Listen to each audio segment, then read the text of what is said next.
As a young boy, I grew up on a remote farm property, two older brothers, two older sisters, lots of animals, and plenty of places to go hiking, mountains to explore, and we spent a lot of time in nature as young children.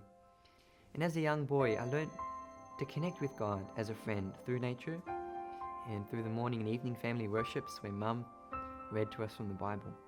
When I was 8 years old, we bought our first family computer. It didn't take long for me to discover that on this computer was a number of video games left by its previous owner. And so I started to explore these games, and my brother as well. But this wasn't my first introduction to electronic computer games. In fact, the first game I ever played was on my mum's old phone. It's this old black and white screen, very chunky pixels, and this game called Bricks. It was incredibly basic. You just got this ball that you're knocking around the screen trying to break up these bricks. But as basic as it was, it had a fascination for me as a young boy. I don't know why. It was incredibly simple, but it really grabbed my attention whenever I could. Mum wouldn't let us touch the phone very often, but whenever I could, I'd get a phone and play that game. So when we got our first family computer when I was 8 years old, I very quickly became engrossed in the games that were on that computer. Again, fairly basic games, but more exciting than Bricks on Mum's phone. But arcade games and shoot 'em up, arcade type games. So I started to get engrossed in that. You know, different things affect people differently, and for me, computer games very quickly got me addicted and hooked. I think some people, I've observed some people can play computer games and they don't get incredibly addicted. Other people, they play one game and they're just instantly addicted and hooked. And that was me.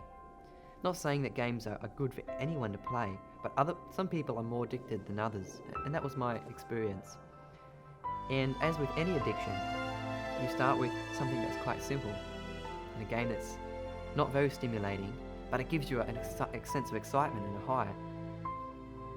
But then that pretty soon wears off, and you've got to find another greater, more exciting computer game to give you that same sense of excitement.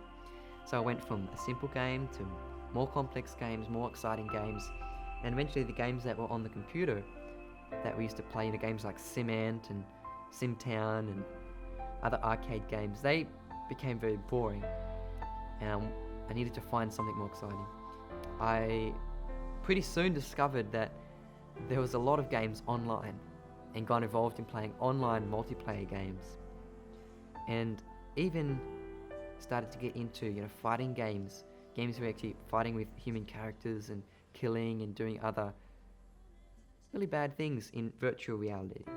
But you justify it in your mind and think, well, it's virtual reality, so it doesn't matter.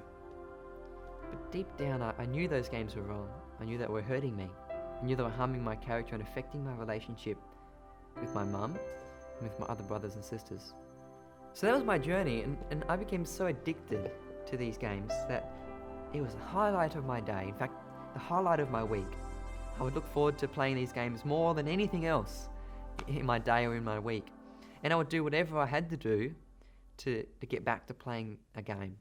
And of course my mum didn't approve, but we knew a lot more about computers than she did, so we could make it look like we were doing work on the computer, but as soon as she wasn't looking, we would go back to playing games. Mum only allowed us a certain amount of time each day that we could spend on the computer, but we would do whatever we could to try and argue and reason and even lie so that we could get more time to spend on the computer. And this is how powerful it was in my early years, this addiction. I wasted so much time in an unrealistic world. A world where the highest aim, the highest achievement is just to beat the opponent, to be the winner. But really you're no winner. It's just a virtual world. It's a fiction world. It's a world that doesn't exist except in pixels on screen. And I wasted so much time in this world. I could play for hours and hours straight and with these games and not achieve anything at all. This really affected my relationship with my mum and my other brothers and sisters, and it affected my ability to focus on everyday tasks. Because this habit of playing games and putting yourself in this virtual world really creates an unnatural state of excitement in your mind, and it really taxes your mental and nervous energies. And it gives you this, really puts your nerves on edge and gives you a shot of adrenaline. Anyone who's played computer games will know what I mean. And once this feeling wears off, it leaves a sense of boredom, dissatisfaction with the ordinary things of life in proportion to the amount of excitement that you felt while playing the game. So it takes you on this experience of a high. It's like any addiction. It takes you on a high where you're feeling really good and then drops you really low in proportion to the excitement that you felt before. And it makes the ordinary things of life, the real things of life that you have to do every day, appear boring and dull and dissatisfying. And you just want to do whatever you need to do in order that you can get back to playing that game, to get that feeling of excitement that you got before. And yeah, you play one game for a while, the excitement wears off, and you need to find something more graphic, more exciting to give you that same feeling. And so you get led on from one thing to the next, and you find yourself playing games that you never dreamed of playing at the start. Well, that was my experience. As time went on, I began to realize the danger that I was in playing these games. I began to realize that this was destroying my relationship with my family, my mum and my other siblings, but more importantly, it was destroying my relationship with God. It was taking my focus away from spiritual things. The Bible became a boring book, a book that was dull and dissatisfying because of the excitement and unnatural world that I was putting myself in playing computer games. It was completely effective in distracting me from the great controversy that was raging around me. I just got totally absorbed in this thing. And so I began to realize this, and I found it very difficult to break away from this habit because of how strong the addiction was that I formed over quite a period of time. However, in Christ, there is one who is stronger than any addiction. No matter how strong it is, no matter how long that we've had this addiction in our lives, it can be overcome. By the grace of God, this addiction was overcome. The first step that really helped me overcome this addiction was getting to the point where I realized this was my enemy, not my friend. I recognized the danger that it was to me and what it was doing to my life. Even though it was something that I found pleasure in, it wasn't my friend, it was my enemy. And that was my first step in trying to overcome this addiction. Secondly, is going to God in prayer and poured out my heart to God and said, Lord, I've got to overcome this. I can't call myself a Christian. I can't fight the battles that you would want me to fight. I can't wage successful warfare in the great controversy and have so much of my time and energies focused in playing these games. And through prayer, through pouring out our mind, our heart to God, we gain strength, and I gained strength to fight against this addiction. Also, my brother, who was also playing some games with me at the time, came to the same realization. So we were able to help each other, keep each other accountable, talk to each other, and hold each other to the decision to not play any more games. I think that's really important. Without him helping me, without me helping him, we would have really struggled if we had been on our own. Also, creating distance means distancing ourselves from the temptation. And the Bible says and counsels young people to flee temptation and every youthful lust or desire that we know is wrong. So for us, that happened when we sold our property and we travelled on the road for almost a year, and we didn't have much access to internet or electricity. So it was a perfect time for my brother and I to make a break and to distance ourselves from the temptation. And it was really difficult. When we first stopped playing computer games, you go through withdrawal symptoms. Well, we felt we did, because your body wants that, is expecting that state of excitement, that hit, that high that it gets from playing the games. And it was a difficult time for us, but creating that distance was essential. And lastly was finding something to replace that time spent on the computer with. And when we were traveling on the road, we were able to spend a lot more time doing real life things. But also, when I got back to using the computer again, I found constructive things to do with that time. And I got into doing graphic design, website development, and programming software for the web. And now I do a home business in that. and build websites for people to graphic design and video multimedia production. So replacing that time with something constructive was also really important in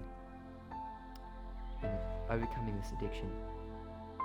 And realizing too that something that we'll have a weakness in, we have a weak area in, and not allowing ourselves to have a lot of time with nothing to do on the computer.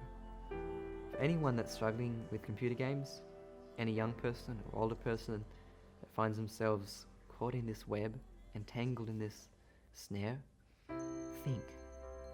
Really got to think. What is this doing to me? Where is this leading? How is this affecting my life? What do I really want to do with my time? Put your feelings aside. Yes, there's pleasure in sin for a season, for a short time, but is it worth it? And if you come to the conclusion that it's not something that you really want in your life, if you really want to give this up, you can. Yes, absolutely you can. God is there to give us all the strength, all the support that we need. Find a friend, a close friend who you can confide with, who can be your accountability partner. Maybe the steps that led me to overcoming that will be able to help you as well. Creating distance from the temptation. That might mean putting a ban on the internet or ban on the computer and not using it for a month or for a number of weeks. However long you need to refocus your life, refocus your attention and reallocate that time to some constructive activity. There's no better time to give up an addiction than now. Because as time goes on, as you spend more time doing this, the snare only gets stronger, the addiction only gets stronger, and it becomes more and more difficult to break that habit.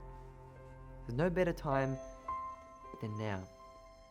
And think with me and think ahead to the time when, by the grace of God, we can be standing on the sea of glass with the unnumbered saints and angels. And we look back at our life. Are we going to have regrets? Are we going to regret that we wasted so much time, so much energy in a completely unrealistic world with no point, no purpose? I want to live my life with no regrets. And I'm sure you do too. So think about it, pray about it, pour out your heart to God.